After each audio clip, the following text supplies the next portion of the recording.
மறைந்த முன்னாள் முதலமைச்சர் ஜெயலலிதா இந்துத்துவா தலைவர் என்று தமிழக பாஜக தலைவர் அண்ணாமலை கூறி வருகிறார். இதற்கு எதிர் விமர்சனங்களை தற்போது பார்க்கலாம். ஜெயலலிதா அவர்கள் ஒரு தீவிரமான இந்துத்துவவாதி. ஒரு தலைவர் தேர்தல் களத்தில் இந்துத்துவான்னு சொன்னா அது மத பிரச்சாரமா இல்லையா? இன்னைக்கு நான் ஜெயலலிதா அம்மாவை பற்றி சொல்ற கேளுங்க. 1984 செல்வி ஜெயலலிதா அவர்கள் ராஜ்யசபா எம்பியா டெல்லியில் இருக்கிறாங்க. அப்போ பாராளுமன்றத்தில் ஜெயலலிதா அம்மா பேசுகிறாங்க. ஜூலை 26, 1984 ஆர்டிக்கல் 370 எடுக்கப்பட வேண்டும் என்று பாராளுமன்றத்திலே பேசிய ஒரு தலைவர் செல்வி ஜெயலலிதா அவர்கள். இன்னைக்கு அனைத்து இந்திய அண்ணா திராவிட முன்னேற்ற கழகம் அவங்க ஸ்டாண்டை கேளுங்க. 370 பற்றி உங்கள் ஸ்டாண்ட் என்ன? ராமர் கோவிலை பற்றி அம்மா ஜெயலலிதா அவர்கள் national integration council meeting November 23, 1992 பேசுகிறாங்க. என்ன சொல்கிறாங்கன்னா, கரசேவை என்பது தவறான வார்த்தை கிடையாது, அது சரிங்கிறாங்க. கரசேவையை டிஃபெண்ட் பண்ணி நேஷனல் இன்டகிரேஷன் கவுன்சில் மீட்டிங்கில் சொல்கிறாங்க. இந்த பாப்ரி மஸ்ஜித்துக்காக பாரதிய ஜனதா கட்சி ஆட்சியை டிஸ்மிஸ் பண்ணுறதை நான் கடுமையாக எதிர்க்கின்றேன் அப்படின்னு ஜெயலலிதா அவங்க நேஷனல் இன்டகிரேஷன் கவுன்சிலில் பேசியிருக்காங்க.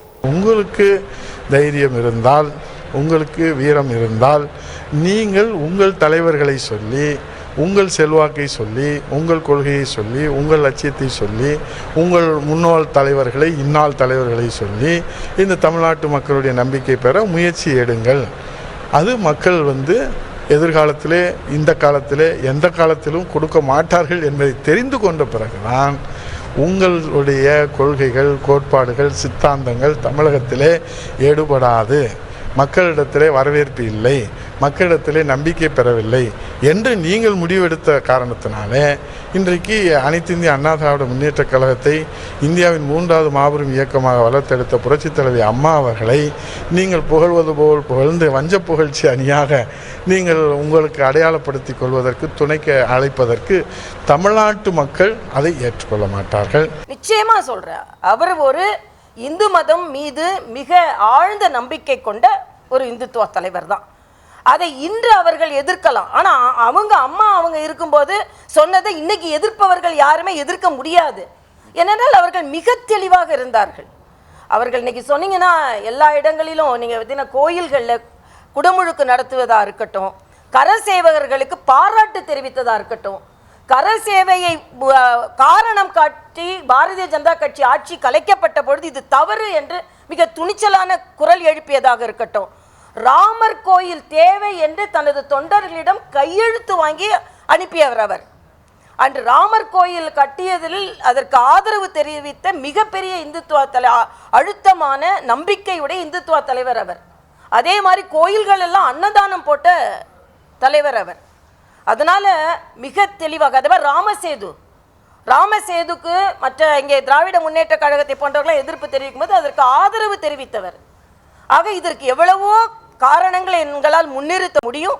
அதனால நிச்சயமா அவர் இன்று இருந்திருந்தால் நிச்சயமாக ராமர் கோயிலுக்கு சென்று சாமி கும்பிட்டு விட்டு இந்த ராமர் கோயில் எங்களது கனவு இது நிறைவேற்றப்பட்டிருக்கிறது என்று சொல்லுவார். ஏனென்றால் அப்படி சொல்வதற்கான அடித்தளம் இருக்கிறது. எனக்கு தெரிந்த ஜெயலலிதா வரைக்கும் ஜெயலலிதா ஒரு ஆன்மீகவாதி தான்.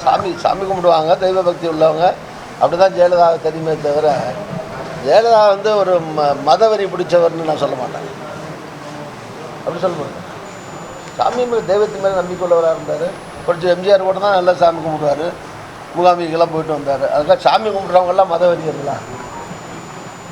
சாமி கும்பிட்றவங்க பூரா அண்ணாவே ஒன்றே குலம் ஒருவனே தேவன் தான் சொன்னார்.